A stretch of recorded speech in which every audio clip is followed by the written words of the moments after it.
Olá pessoal, tudo bem com vocês? Eu sou o Varão, sejam todos bem-vindos ao Toy História. Hoje eu apresento a segunda parte do vídeo sobre o primeiro assassino em série dos Estados Unidos.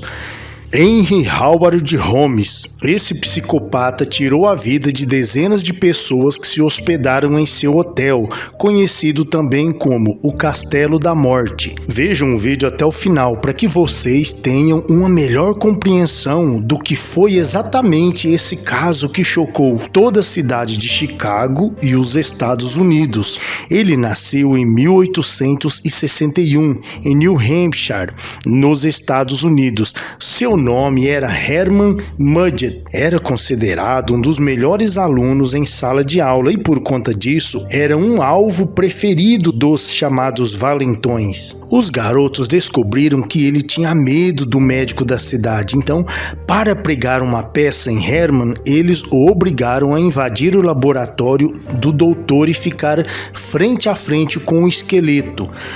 Só que ao invés de sentir medo, ele ficou fascinado com aquela estrutura de ossos. Ali surgia o sádico psicopata e o primeiro assassino em série dos Estados Unidos.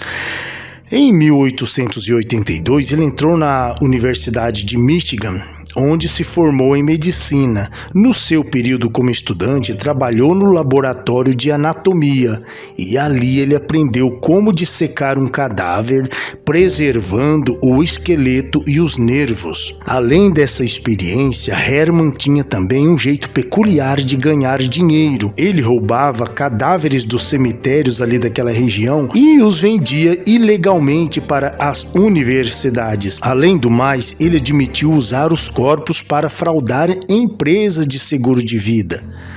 Depois que se formou, ele passou os anos seguintes trocando constantemente de cidade, de emprego e até mesmo de esposas. Ele teria casado com 3 mulheres quase que ao mesmo tempo, sem que elas soubessem uma da outra. Ao se estabelecer em Chicago em 1885, ele adotou o nome de Henry Howard Holmes, alcunha pela qual teria ficado conhecido pelo resto de sua vida.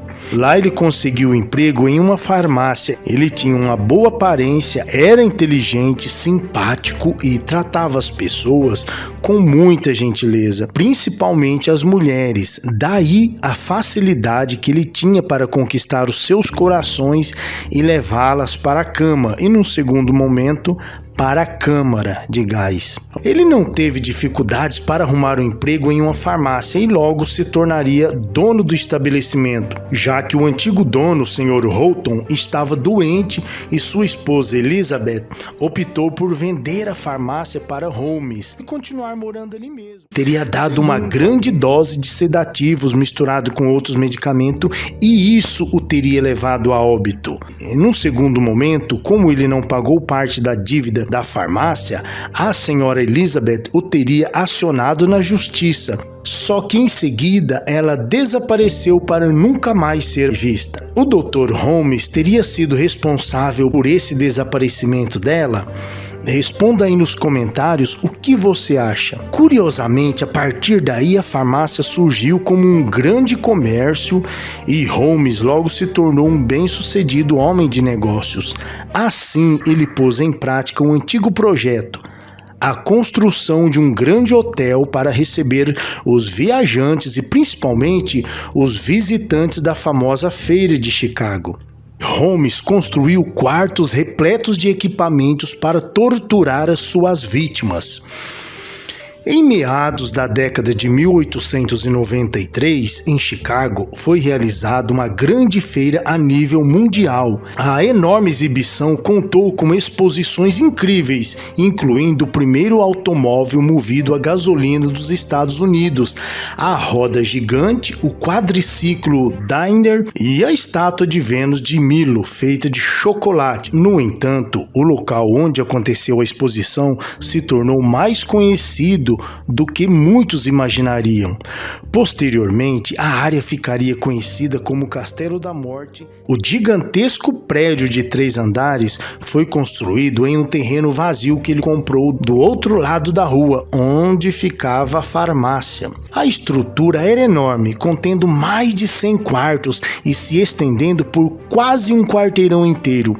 Uma das curiosidades da construção é que as equipes de engenheiros e funcionários eram substituídas constantemente.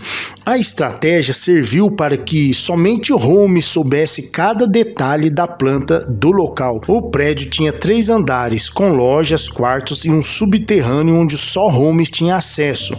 Ali ele teria construído alguns tonéis, alguns fulões, onde ele colocava ácido e usava para consumir, dar fim aos restos mortais das suas vítimas. Como eu disse, os ossos, os nervos e o esqueleto em geral, ele vendia para as universidades para que fossem feitas pesquisas com esses corpos. Alguns dos quartos tinham paredes com divisórias falsas, já outros possuíam 5 portas, ou seja, alguma coisa fora do normal, sendo que algumas davam de cara com uma parede de tijolos, ou seja, lugar nenhum. Ali era uma armadilha, na verdade. Muitos desses quartos escondiam embaixo das tábuas do assoalho uma tubulação que levava os corpos até o porão, onde eram ali usado ácido sulfato de amônia para tratar os corpos, conservar alguns, onde ele seguia com esse projeto macabro. O Dr. Holmes dissecava, como eu disse, queimava e esfolava suas vítimas. Embora a mansão não tivesse assim uma aparência convidativa, as vítimas entravam lá por vontade própria, para se hospedarem nesse hotel. Lógico que elas não sabiam do final que elas iam ter ali. Muitas das vezes eram funcionárias. Durante os anos em que esteve no castelo, Holmes contratou mais de 150 mulheres para trabalhar como funcionárias para diversas funções. Elas eram seu alvo preferido. Vamos concluir aqui, pessoal, a prisão desse assassino. Apesar de estar acostumado em aplicar seus golpes, foi justamente uma dessas fraudes que Holmes acabou sendo preso. Na ocasião, ele tentou vender um cavalo. Já pensou? Depois de tantos crimes que ele cometeu, crimes de alta complexidade, para desvendar esses crimes, acabou caindo ali na venda de um cavalo. Lógico, era um cavalo de raça. E ele acabou sendo preso e no período que esteve no cárcere, conheceu o detento Marion. Em uma de suas conversas, ele confidenciou a esse preso seus planos, forjaria a própria morte e ficaria com o dinheiro e repartiria com esse detento. Ele, na verdade, matou uma outra pessoa e se passou como se fosse ele. No lugar de Holmes, que iria morrer, seria Benjamin Pitezel, empreiteiro e um de seus principais comparsas. No entanto, ele aproveitou a ocasião e matou seu parceiro, além de 3 dos seus 5 filhos. Após a onda de assassinatos, ele fugiu com o dinheiro. Ele não pagou a parte que cabia àquele preso. Aí o preso acabou delatando ele para os policiais ali da cela. E apesar de bem sucedido o plano, Holmes entrou na mira da polícia da denúncia feita pelo detento. As diversas investigações dos oficiais levaram ao paradeiro dele e assim, finalmente, ele foi preso novamente e confessou os 27 assassinatos que cometeu. Inclusive a de Benjamin foi fundamental para a sentença. Ele teria dito em algumas ocasiões que cometeu 200 assassinatos, mas isso não foi provado. Depois descobriu-se que algumas dessas vítimas dele, que ele disse ter matado, ainda estavam vivas, ou seja, ele quis aí ter esse glamour e acabou falando que cometeu esses crimes, mas na verdade não foi provado que ele os cometeu, a não ser esses 27, como eu já disse. Então chegou o grande dia da condenação, execução desse criminoso, enforcado em 7 de maio de 1896. Antes de morrer, ele teria sugerido que estava se transformando no diabo, e esse estigma ganhou mais força após seu corpo cair ao solo. Seu pescoço não estalou como deveria e ele ficou se contorcendo, se batendo ali em torno de 20 minutos antes de ser declarado morto. Isso criou então essa lenda que ele teria sido usado pelo diabo. Isso aí rendeu muitos livros, filmes, enfim. Além do mais, algumas pessoas envolvidas no caso tiveram também um final trágico. Por exemplo, o homem que inicialmente indicou a polícia para os negócios de Howard Holmes foi baleado por um policial de Chicago. O diretor da prisão onde ele foi mantido preso cometeu suicídio. O escritório do promotor público pegou fogo e o único item intacto do incêndio foi uma foto de Holmes, ou seja, até Patrick Quinlan, o ex-zelador do castelo, cometeu suicídio em 1914.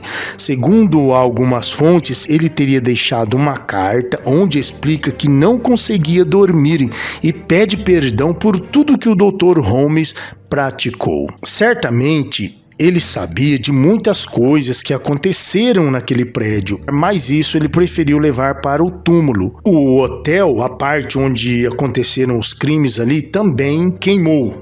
Ou um acidente, ou alguém teria posto fogo, o que se sabe é que queimou completamente, destruindo assim muitos dos documentos que serviria de prova contra o assassino, ou pelo menos para esclarecer ali para a população americana de Chicago o que de fato aconteceu. Bem curioso tudo isso, né, pessoal?